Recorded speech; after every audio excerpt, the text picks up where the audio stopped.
కృష్ణుడిని కృష్ణుడిని లేపారు. కృష్ణుడు బలరాముడికి సై చేస్తాడు, బలరాముడిని లేపుతారు. అయినా సరే వాళ్ళిద్దరు ఏం మాట్లాడరు. అప్పుడు వీళ్ళు అనుకుంటారు నీలాదేవి మాతృస్థానం ఆ లక్ష్మీ స్థానంలో ఉండేవిడ అంచేత ఆవిడికి జీవులు పాపాలు చేస్తే ఆ పాపాలని పోగొట్టి పరమేశ్వరుడితో చేర్చేది, ఈశ్వరుడితో చేర్చేది ఆవిడే లక్ష్మీదేవి, నీలాదేవి. అంచేత మనం ఇప్పుడు వెళ్ళి మనం నీలాదేవిని ప్రార్థిస్తామని చెప్పి నీలాదేవిని ప్రార్థించడం మొదలు పెడతారు అన్నమాట.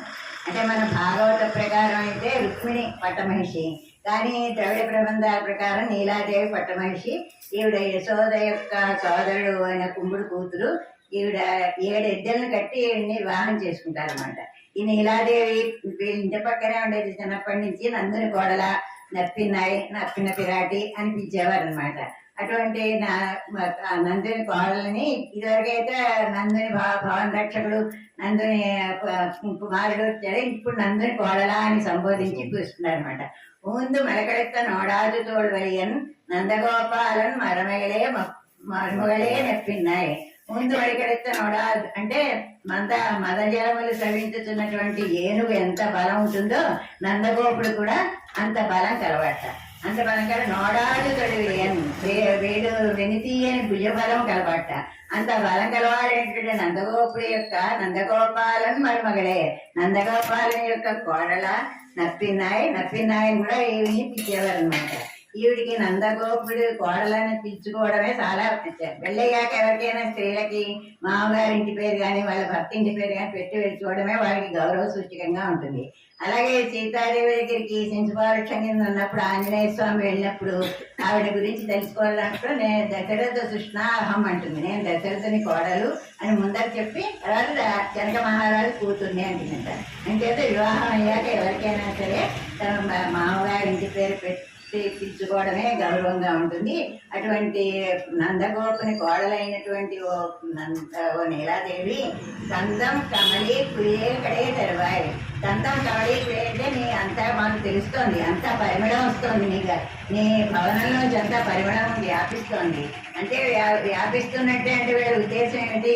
అక్కడ భగవంతుడు పుష్పం, అమ్మ పరిమళం, ఆ పరిమళం అంతా వస్తుంది. అంటే ఆవిడ దగ్గర భగవంతుడు ఉన్నాడు అని వీళ్ళకి తెలిసిపోయింది అనమాట.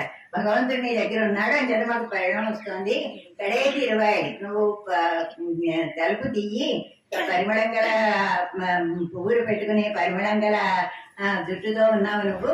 మేమేమో 4 రోజుల నుంచి వ్రతం అని చెప్పి పువ్వులు పెట్టుకోవట్లేదు, నువ్వేమో హాయిగా పువ్వులు పెట్టుకుని ఆనందిస్తున్నావు. అంచేత అనుగ్రహాన్ని నువ్వు మాకు కూడా కలిగించాలి, అందుచేత మా కోసం నువ్వు తలుపు తీయమ్మా అని అడుగుతున్నారనమాట. అంటే ఆవిడ ఒకవేళ తెల్లారకుండా ఎందుకు వచ్చేసారు మీరు అని అడుగుతుందేమో అని వీళ్ళు చెప్తున్నారనమాట. వందు ఎంగుం కోడే ఎలక్తన్కాళ్, అంతా కూడా కోళ్ళు కూస్తున్నాయి. ఒక కోడి కాదు, అనేకమైనటువంటి కోళ్ళు కూస్తున్నాయి. అంటే తెల్లవారక ముందే పూర్వాచార్యులందరూ కూడా వాళ్ళు పాటలు కీర్తనలు పాడుకుంటూ ఉంటారు, భగవద్గీతలు పాడుకుంటూ ఉంటారు. వాళ్ళే కోళ్ళు అన్నమాట. ఇక్కడ వాళ్ళంతా కూడా లేచి పాటలు పాడుతున్నారు. తెల్లవారిపోయింది, తెల్లవారుజామున చేసిన స్నానమే సాత్వికంగా ఉంటుంది అని చేత నువ్వు కోళ్ళు అరుస్తున్నాయి కాబట్టి నువ్వు లేవాల్సిందే.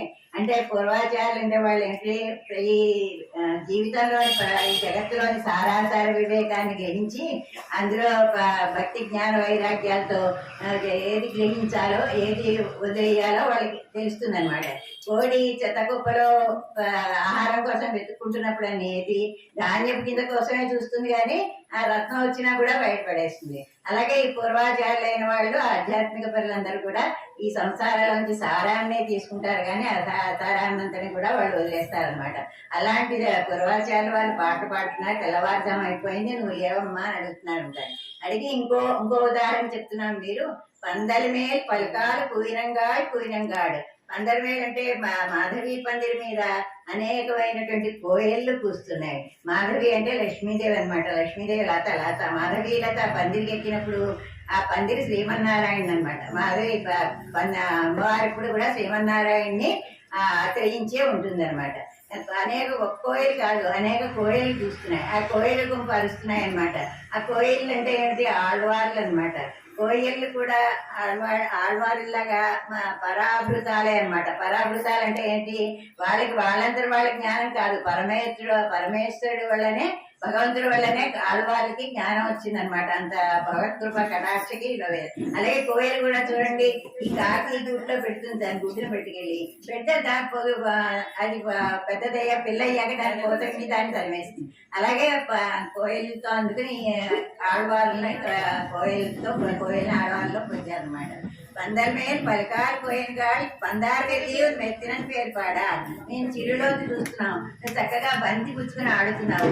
ఆ బంతి మీ బావతో బంతి పుచ్చుకుని ఆడుతున్నావు. బంతి పుచ్చుకున్న వాళ్ళని చెయ్యను, నువ్వేమో మమ్మల్ని ఏమో ఇలా మనసులో నిలబెట్టావు, నువ్వు హాయిగా ఆడుతున్నావు. ఆ అనుగ్రహాన్ని మాకు కూడా కలిగించద్దా? చందామరెక్కేయలు తీరారు ఒడియప్ప. నేను నువ్వు మీ బావ ఆడుకుంటూ ఉంటే నేను మీ బావ యొక్క విజయం నీ విజయం మీ బావ అపజయం కలిగితే మేము నీ పక్షాన్ని ఉంటాము. ఒకవేళ మీ బావకే కనుక అపజయం కలిగితే మేము ఇద్దరు గురించి మేము కీర్తనలు చేస్తాము. అంచేత నువ్వేం చేయాలంటే ఇప్పుడు చందామరెక్కేయలు తీరారు ఒడియప్ప. నువ్వు పద్మం వంటి నీ అరిచేయి చక్కగా ఎర్రగా ఉంది.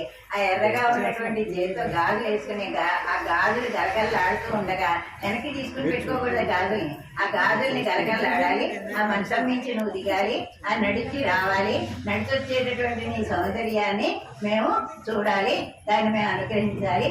తలుపు తీయమ్మ అని పెట్టుకుంటారనమాట. ఇది రామానుజుల వారికి ఎంతో ప్రియమైనటువంటి పాసులు అంటారు. ఈ రామానుజ వారు ఉపనిషత్తు మనం ఇది చదువుతున్నాం కానీ దీంట్లో అంతరార్థాలు తీసుకుంటే ఎంతో ఉపనిషత్తు సారం ఉందన్నమాట. ఆ 30 పాసురాలని ఆయన రోజు చదువుకుంటూ భిక్షాటనకి వెళ్ళేవారట. ఒకసారి ఆయన ఈ పాసురాన్ని చదువుతూ తన గురువు గారైనటువంటి మహాపూర్ణుల యొక్క ఇంటికి వెళ్ళేసరికి వాళ్ళ కుమార్తె అయినటువంటి అత్తుడాయమ్మ దీక్ష తెచ్చుకుని వేస్తుంటారు. వేసేసరికి ఆ గాజులు గల్ల గడికి తెలియడం గాజులు గల్లోని అమ్మవారు వచ్చినందుకని ఒక్కసారి ఆయన మూర్చపోతాడట. అంత తన్మయత్వంతో ఆయన ఉండేవారు. ఈ పాసురాన్ని చదివిన వాళ్ళకి అమ్మవారు తప్పకుండా కటాక్షిస్తుంది అని ఇందులో చెప్పారు.